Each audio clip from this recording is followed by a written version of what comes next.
Good morning everyone. তো আমার মুখ দেখে বুঝতে পারছো আমি খুব টায়ার্ড হয়ে গেছি, কারণ আমার একদম ঘুম হয়নি। সারা রাত জেগে প্র্যাকটিক্যাল করার পর ভোরের দিকে ঘুমিয়ে তাড়াতাড়ি করে উঠে ফ্রেশ হয়ে কলেজ যাওয়া। যাই হোক, তো সেদিন ছিল আমার ভাইভা এক্সাম ইউনিভার্সিটিতে। তো ইউনিভার্সিটিতে গিয়ে এক্সামটাও শুরু হয়েছে প্রচণ্ড লেট করে। আমরা গেছি সেই 12টার সময়।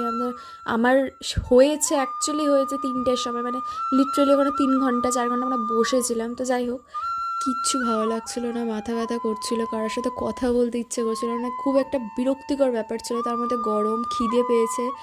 উফ, শুধু আমার না, ওখানে যারা ছিল সবার অবস্থা খারাপ ছিল। তো যাই হোক, 5টার সময় এক্সাম দিয়ে বেরোতে বেরোতে 5টা বেজে গেছে। বাড়ি যেতে যেতে 5:30 6টা বেজে গেছে।